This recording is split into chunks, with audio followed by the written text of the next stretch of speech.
I, as spoken, have been an actor and a body double and a stuntman for about 30 years of my life. The major portion of my career, um, and was in TV and film.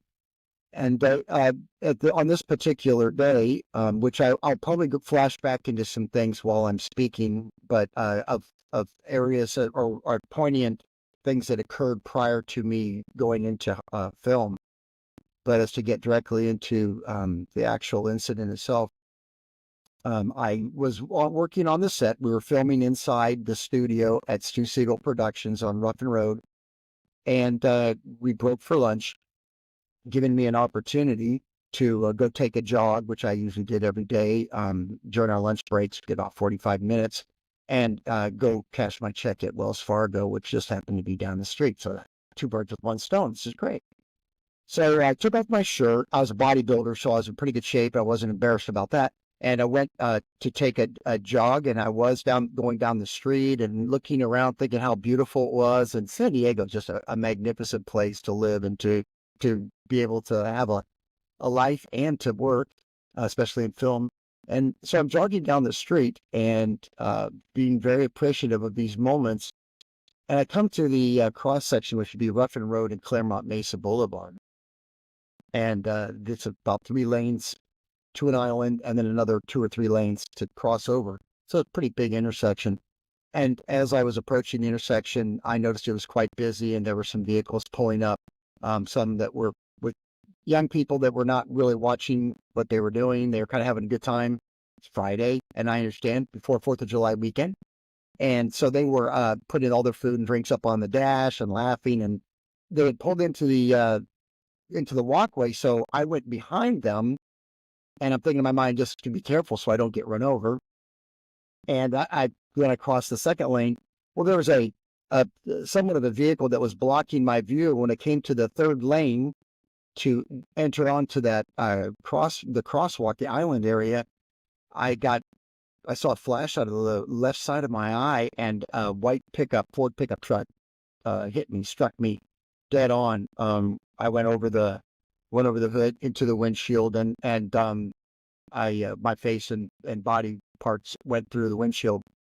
And when the driver realized this had happened, he hit his brakes and sent me flying the opposite direction into the intersection.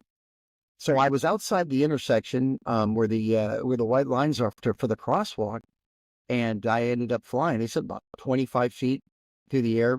So it was substantial.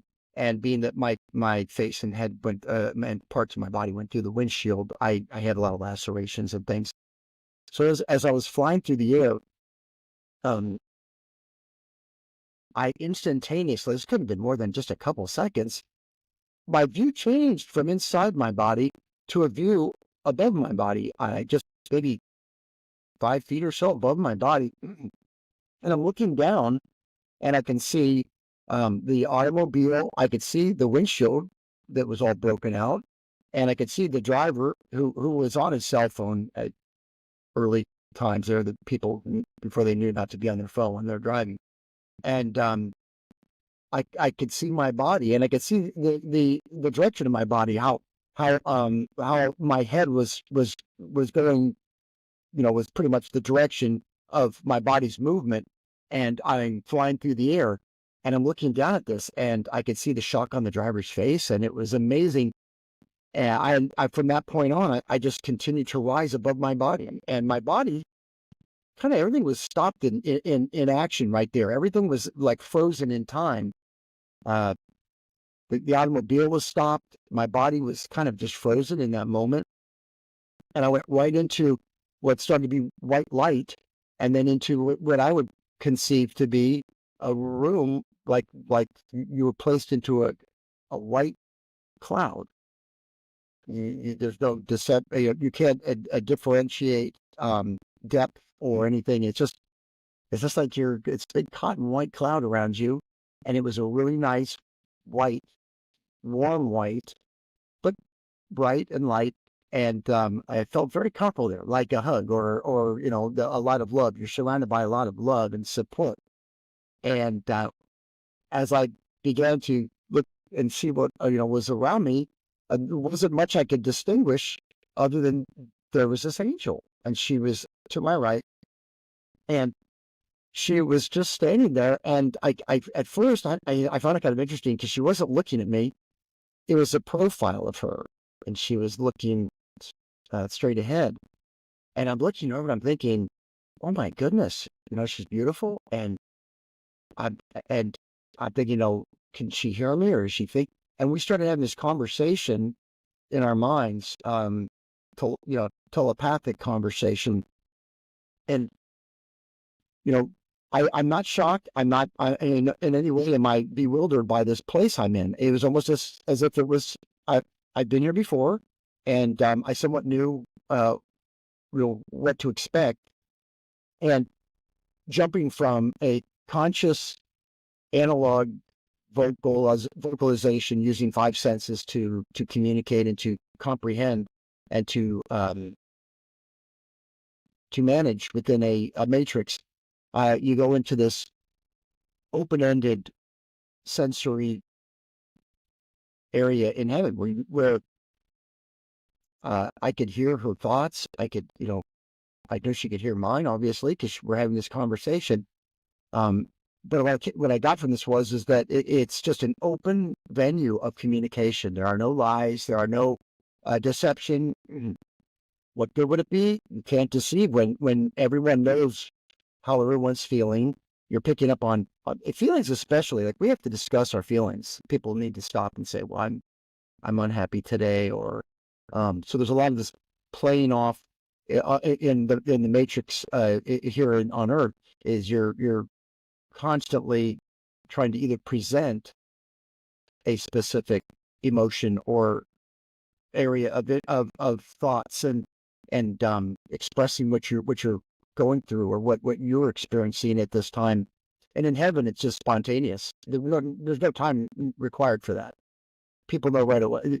The angel knew right away how I was feeling. She knew that I was a little upset because what had just happened, because it was consciously in my mind, and she calmed me down immediately. And my attention went from what just occurred, which was somewhat traumatic, to just sharing this moment with this angel. And it wasn't even, I would say, overwhelming to converse with her. It just was natural. And there was so much that was conveyed that there was no misunderstanding, which could create a lot of frustration. I believe here on Earth is that the frustration of conveying and attempting to convey thoughts and feelings and emotions, and yet you can't express exactly what you're feeling, and that could be frustrating. And in heaven, you can just take that right off your concern list, because that is all done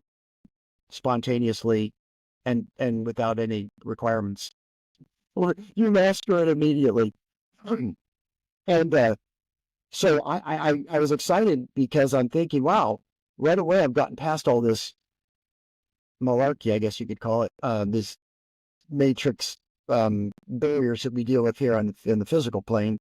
And on the spiritual plane, we went right past that. Let's get down to business about life and love and light and growth and really, what I felt up in heaven was that she realized that we're all here to help each other, and in helping each other, we help ourselves.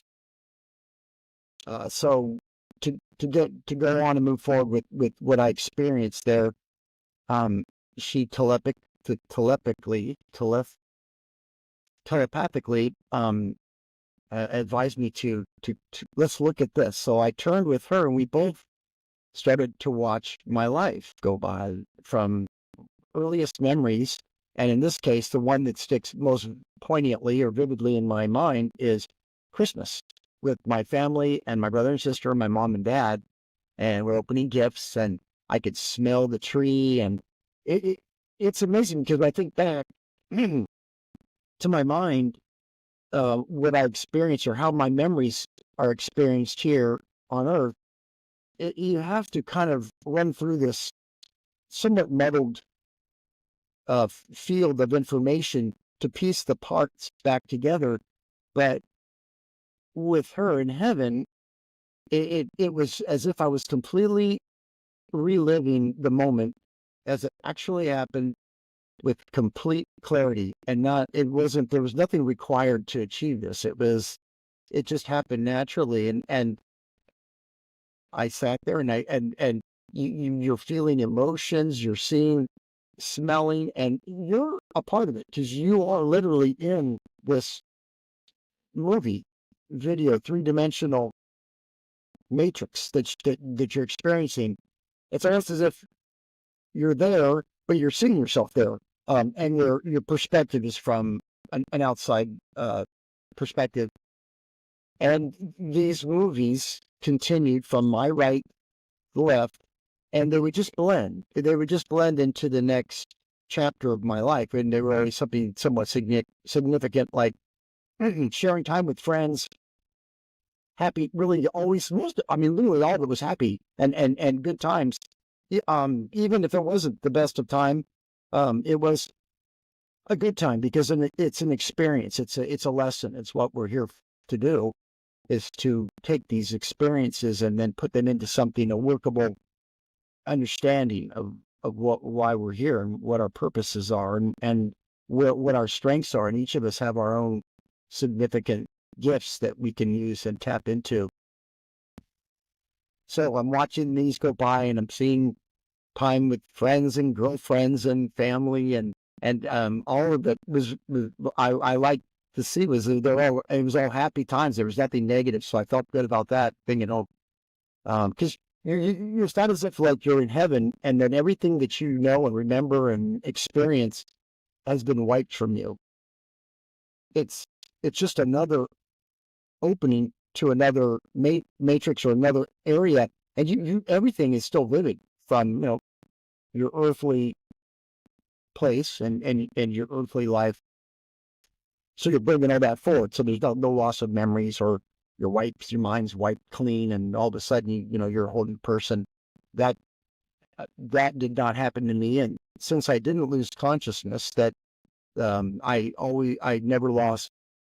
I never went under, never passed out. I was completely conscious to this whole experience, that I can confidently say from the bottom of my heart that it is a true gift, and it is a true magnificent experience to move to this next level. We call it death. I don't see it that way. I see it as an important step in your soul's growth and your achievement to like a caterpillar turning into a monarch butterfly. You metamorphosize into a higher level of consciousness. And it felt like it had happened before, and I expect it to happen again. So as we're going through these videos, and I'm seeing, we come to my older years, and then we're gonna say older years. I was only in my 30s, 40s when I got hit by this truck. That we came to the point where I was run over, and as I'm flying through the air, and I leave my body, and I'm thinking, oh well, this part of this chapter, or this communication with the angel, is complete. So I turned back to her, and she looked at me and she said, "Hold on, I have something else I need to show you." So I turned back, and then this beautiful green grassy knoll, it's like a hilltop, and I could see the pathway, a gravel road going around, and there's a big shade tree, and a little boy, a very cute little boy, couldn't be older than 4 years old, throwing a ball with baseball with a woman who, she had her back to me, but I could see she was very pretty, and I had a connection to her, and I had a connection to this boy, emotionally, and that I had not met him. I knew who he was.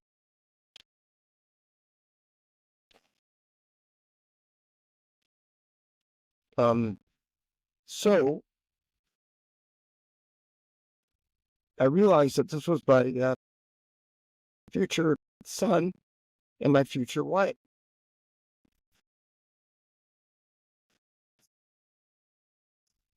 Which was, I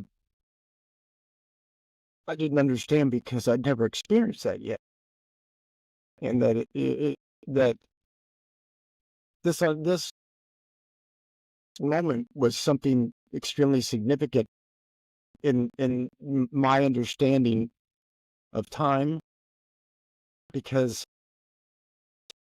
on Earth, we perceive time as a linear pathway that we take, and that things happen to us and we peel and then it goes back and then becomes the past. But in heaven, there is no time, and that it's all just happening, and that is the only way we can consciously comprehend time is through the experience and being a part of that experience. We have to physically experience and mentally experience these moments, these lessons. And in heaven, it's already being, it is, and you are experiencing all of it. And so that I knew that was my future, and that was my wife, though it hadn't happened yet, and that was my son, though he hadn't been born. Was quite remarkable, and quite a growing point in my life, and in my ability to comprehend why we're here. So when I realized that, and I knew, though I didn't ask her, she didn't tell me, I knew that was my future.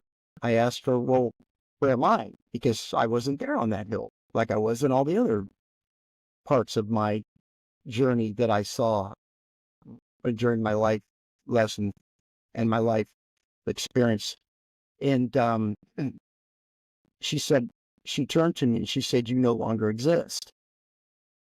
And I did not hesitate. I said, well, that's not fair, because this is my life. You're showing me a possibility of my future, and I need to be there, because I'd always wanted to have a son or a child, and I always wanted to be married, and I thought it'd be a great experience. And so I was definitely emotionally attached to this moment that she showed me. And she turned and looked right in my eyes. And that was when, there's no longer a profile of this beautiful angel, but it was her looking at me, and she asked me, is that your choice? And that was the last words I heard from her. And I said, yes, that's my choice. And the next thing I know, I'm not in heaven anymore, and I'm back in my body. And I know right away that I'm back in my body. And I realized, last thing I saw was my head facing the pavement, and my legs the opposite direction. And I thought, I'd better get my hands behind me right quick, or because I have a split second to protect my head from pavement.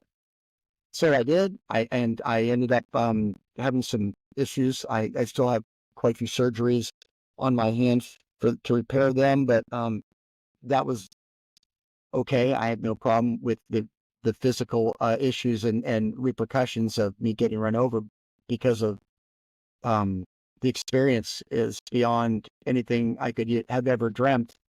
And I apologize for my emotion, but it's always a difficult thing to express to people due to its impact when I come to that point in the story. But I think it's very important that people realize that there is a certain misunderstanding on life, that death is this horrible thing, and that it hurts everyone, and that it's painful, and that it's, I could not disagree more wholeheartedly. Death is a beautiful thing, but it is not a beautiful thing for those who choose to do it preemptively. You are here, and you have a path, and you can't just leave. You can't just hit the reset button. It doesn't work that way, because you reset right back to right where you were, and maybe even at a lower level, because you didn't learn that lesson. I think it's important that people understand that life is precious, and that all life is precious, and that that your life, you need to look at your own life as being significant, because you can't help others and you can't help yourself if you're not present. And what I mean present is in this present moment, as I am sharing with you, that this is the most important point. It's okay to reflect and it's okay to project, but the important thing in life, and the most important thing that you can do, it's not a beauty treatment. It's not a trip to the gym. It's not acquiring a fast car or an expensive house, or none of that has any value to the experience other than you being present in the moment here on earth. I believe very strongly about that. And I think that the world could change overnight if people would spend a little less time on their phones and a little more time understanding that when you project love, you receive love in return.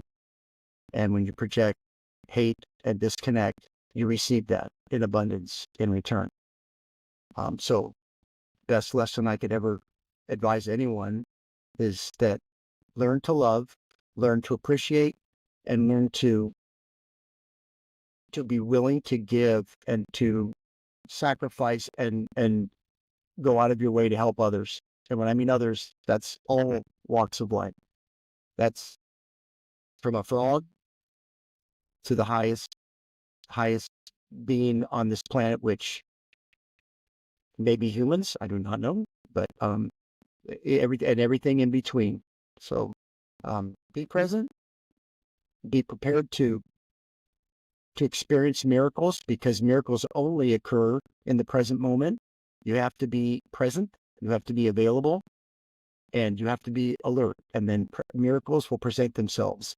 And if you don't have miracles, it's because you're either focused on the past, which you have absolutely no control or ability to change, or you are focused on the unachieved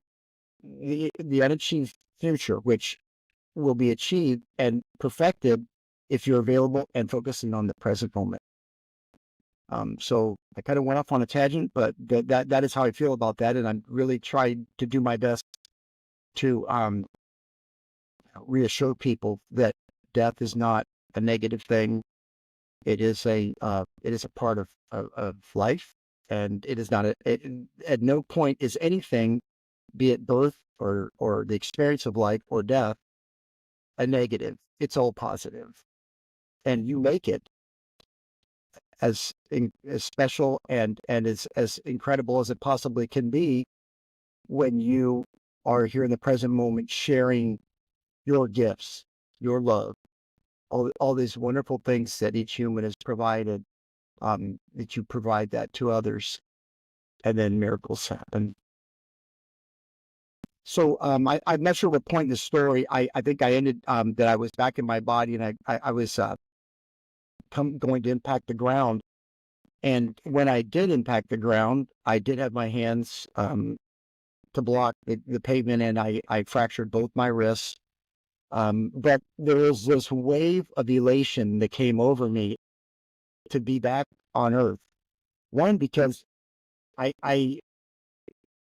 had this feeling, being so fresh from heaven, of just overwhelming love. I wanted to run around and hug everybody, but I had a big smile on my face, and I had energy from deep inside, another source. And I jumped right up, and I walked over to that pickup truck, and since the front windshield was knocked out, I leaned in through the side window, and I asked the driver if he was okay. And he was crying, and he said, "Please, you need to go sit down." And so I walked over to the island. So I did make it to the island, I guess. That's kind of nice. I just thought about that. And I thought I never made it, but I did get to make it there after the incident. And I'm sitting on the island, and then I could hear like all this stuff. I could hear all the sound came back in real time, and of course the five senses, the matrix, the physical world that we live in. And people came around and started asking me and hand me their phones to see if I wanted to make a phone call. And then when they saw my hands, they made the calls for me. And I said, please call the studio, Stu Siegel Productions, and let them know that I will not be coming back today after lunch. And so they did, this woman did very kindly. And then when I looked up to my left, that gentleman had gotten out of his truck, a young man, and he was standing to my left. And I reached out and I held his hand as he was crying. And I was smiling and I said, it's okay. I'm going to be fine. It's okay. And I just had to have that moment with him and let him know and reassure him, wasn't his fault, wasn't my fault. It was just a moment in time that we shared, and that I was truly, truly blessed to be back. I could then hear sirens behind me, and I knew that those were for me. My team was coming to take me to the hospital, and these two gentlemen, two medics, got out of the ambulance and put me on a board and strapped me down because they're concerned about neck and spinal injuries, which I had. I fractured my spine, and I ripped open an artery on my right leg, and my face was messed up pretty good, and my hands are what they are, and I lost a chunk of my back on his truck. They couldn't find that, but they sewed that up, and I'm okay with that. So they took me to the doctor, took me to the hospital, and they sewed me up, and I was told that they couldn't keep me because I'd never lost consciousness. But they wanted me to call and have somebody come pick me up. So I called my girlfriend at the time. Her name is Gina, and she came and picked me up and brought me back to my apartment. And our relationship obviously grew at that point. That was the woman that I ended up marrying. Though I need to say that through this experience, when you go to heaven and you come back, that, I left my body, and everything that was in the physical world was the same.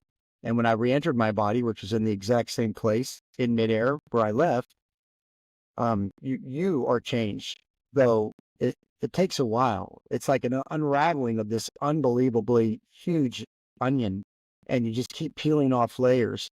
And at first, I really was embarrassed, and I was very being a stuntman and everything, body double, that being my job, that I thought, like, gosh, I really blew it.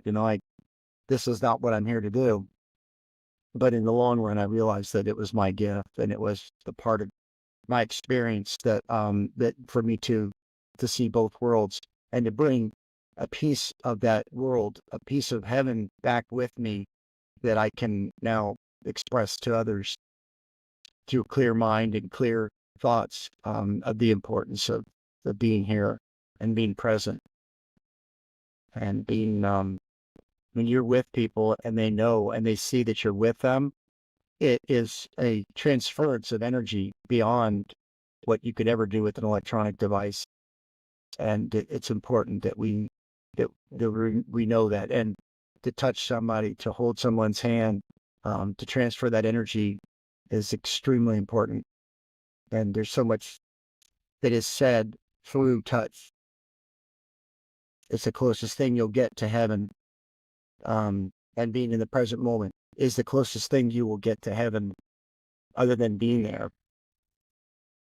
And it's through eye contact and looking into someone's eyes and expressing yourself wholeheartedly, and not to be afraid to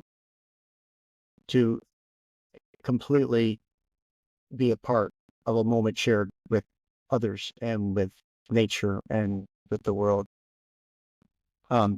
So I ended up, we did not stay married due to the fact that I had this experience, and that I'm still trying to comprehend what exactly, my purpose is. Though we did have that son, and he's my best friend, but he is also my son, and to this day I'm so proud of him, Dylan Miller, because of his his ability to touch others and to be a part and to be present. I think that's one thing that I was able to pass to him, as well as Gina. She is a wonderful soul and very passionate about life and others, and just love itself. So I really don't know, anything else to say other than the importance of not attaching negativity to death, and this step in our life. It's just a natural step. As if you celebrate birth, you could celebrate death. It's knowing that a loved one is going to the next level of their development and their spiritual growth, and that's not a bad thing.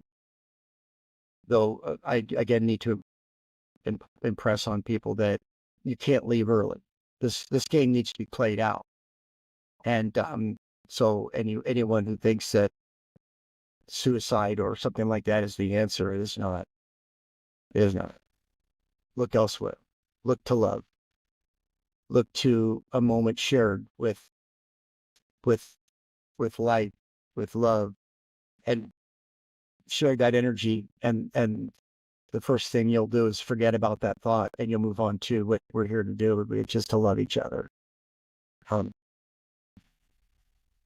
I healed, and I'm still learning about my path. And every day I wake up early in the morning before daylight, and I talk with the angel and the higher power, and I'm very thankful for being back.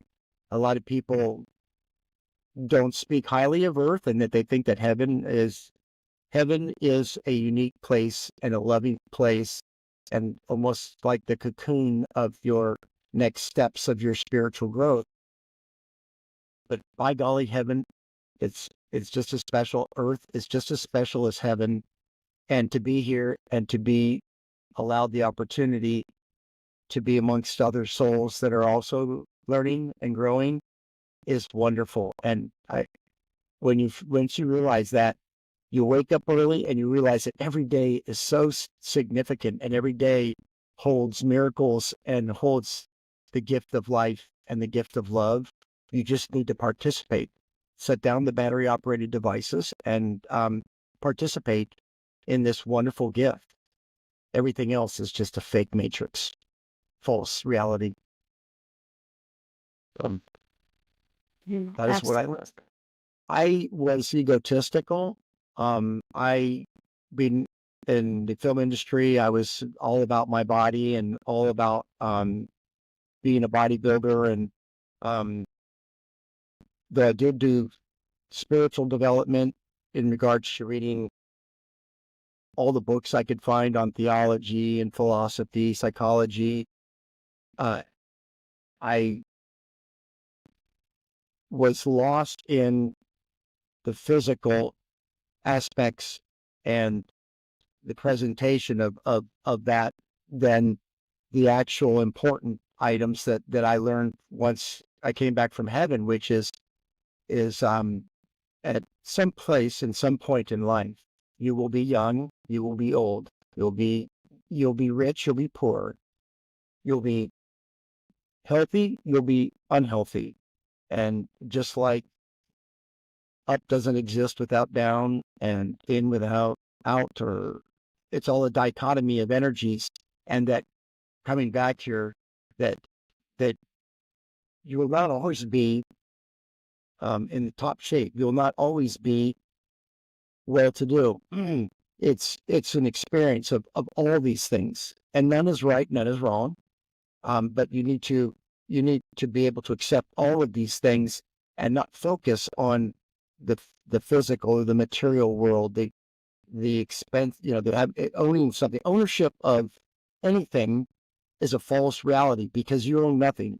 All you own is your reality, your spirit, your soul, and the moment you can share with another soul and a spirit. Everything else is a fake matrix. All the physical world, ownership of anything it is meaningless. You only own the moment right now, the present moment, right here. That's all you have. And that I'm sharing this with you, Sabrina. I hope, I'm conveying the things that I believe are what, I learned from going to heaven, is that all the pursuits that I had in the film industry were a waste. It was a waste of my time, and I could have spent more time growing and being more a part of people's lives by being present in the moment with them. And I learned that from heaven, is that don't waste your time on things you have no control over. Yeah, that was being fresh from heaven. That was the first lesson, and the most important lesson is that it's not about you. You are the receiver, and you are you are it to yourself. You are the experiencer of this experience, this matrix that we're living on Earth. But once you go to heaven, you realize that we are all one, and we are all the experiencer. So to be cognizant of the way you interact with others is more important than your perception of your experience. Though that is the way you learn, that it is more important that the free way of communication is your being aware of others and being able to walk in someone else's shoes and understand the suffering and the difficulties and the celebrations and their viewpoint. And when you can combine yours and theirs, then you can come to a understanding or a point of balance where this energy flows endlessly, seamlessly. And when you're not aware and you are only concerned of your benefit in this relationship, then you've missed out because you cut off that flow of energy. So if you can almost place yourself during a moment shared with others, and I'm saying others, meaning all walks of life, all species, plants included, that you're cognizant of that experience that they're going through, and you are doing what you can to make their experience healthy and positive experience, then this energy flows much quicker and seamlessly without misconception or misunderstanding. The relationship I had with my body was superficial, as it's just it is just a physical tool to do what was really important, which is the connecting point. It's nothing but a vessel, a tool to encase my spiritual body and my soul, and that time would have been better spent, though being in you need to take care of your physical body. It is being the vessel, the capsule of your soul. You need to, within a level of certain health. But there are so many other areas of consciousness, of being able to be aware of more outside of yourself, to be cognizant of others, and that is an area now where we're giving up my physical body for the experience is okay, and I'm completely happy with that, because my physical body again will be at some point no longer necessary, and so I don't want to say that the exercise that I did was bad, because it probably strengthened my mental as well as my physical body, clearly. But the accident, the going to heaven and coming back, opened up all these new areas, the depth, going from just living on a surface level here on Earth to going down and bringing the levels that I experienced in heaven, and doing my best to convey those here to earth and bringing those with me. And sometimes it is difficult to express that with words, but to look beyond the physical, because it that you take none of it with you. All of this is here to help as a tool, as a palette, as a canvas for your spiritual body to be able to learn and to make inways into a deeper and better understanding of us and our purpose, and how to help each other grow. If you take yourself and all you focus on is your spiritual growth, my well-being, my ability, my capabilities, and you don't give or provide support or energy to others, then you're doing a dishonesty and disrespect to all the other souls and everyone else that's here. Everyone is here to learn. And when you get to heaven, you realize that is that we are all one, and that if I disrespect and dishonor others, I'm disrespecting, dishonoring myself. If you do something disrespectful to another human, you're disrespecting yourself. So when you give love and you are cognizant and aware of others, then you are cognizant and aware of yourself, and you are giving yourself love. But it is done through that, through the matrix of giving to others. There's an interesting perspective in Hollywood, and it only takes one step, and that's to be on a movie set, surrounded by cameras and sound equipment and the grips and lighting department, electricians, and script, actors, all that, and the energy and the lights and the bright lights and the glorious sets, and to take one step behind the set and to see what a fake and what a facade the whole thing is, to look at the backside and how empty and weak and meaningless once you walk and you take a step beyond the falseness of Hollywood, the falseness of the fake pedestal that everyone's placed upon through this media, the medium of film, which is now digital, and now Hollywood's pretty much becoming meaningless because of the AI and the ability to create a human, an image, a figure, without having an actual human, yet visually, to perfect whatever it may be that they're looking to achieve. Hollywood has almost become no longer viable, and the people that they put up on these pedestals are people.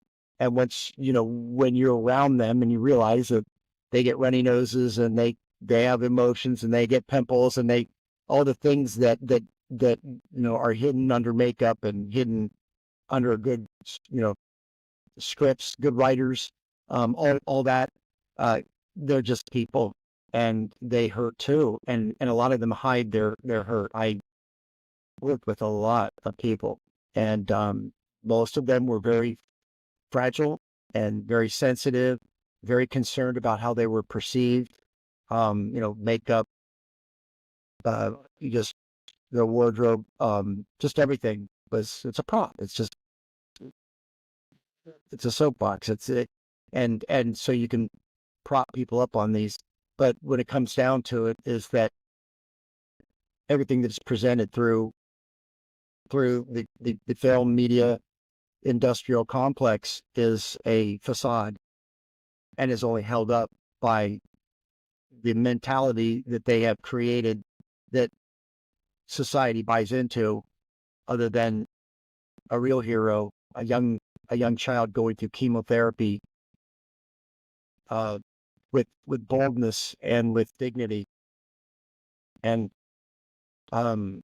grandma, grandpa that have a hard time walking, but by golly, they're going to get up and they're going to be present for dinner, and things that are true heroes, the military, the people who go out and are willing to give everything for us, for safety, for protecting.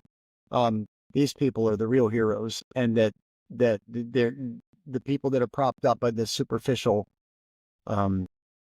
industry, though they have good intentions, most of them are misspent and caught up in things that are not healthy. I learned that. I learned that my pursuits ended quite quickly afterwards, because I realized that I'd been going the wrong direction, and that I'd been putting too much energy into something which made me a good living, and provided me with all of these wonderful egotistical platforms to you know, prop myself up. But the true meaning I have gotten out of the experience and coming back is that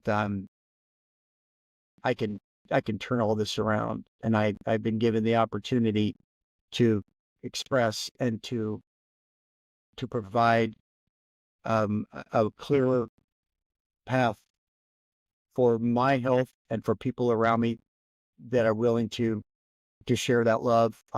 Then we can help each other. We're all celebrities, I guess. You can rise to the highest level when you can think and experience someone else's perception when you're with them. There's no higher level compliment than to look into someone's eyes and to honestly be present and understand how they are experiencing life through their eyes and through their physical body. And then you both frequencies are, your frequencies become one. You harmonically can come together, and the world changes in that moment. And again, I express that I think that the whole world can change overnight if we wake up with love in our hearts, and not competition and the desire to beat someone out or to win something. We win, you win, I win when we help each other. And when I always deeply touched when I see somebody reaching down to help someone else up to them.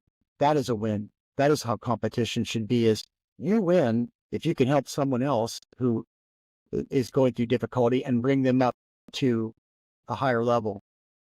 That's a win, and that should be commended. But just winning and accumulating, be it money or materialism or anything, is completely missing. Not just did you miss the bullseye, you completely missed the target. You're shooting in the wrong direction. Yeah. My email address is Trent Jon Miller, and it's TrentJonMiller @gmail.com. And I'm always open to chat with people and to understand other perspectives and other experiences. And it would be very nice if someone wants to reach out.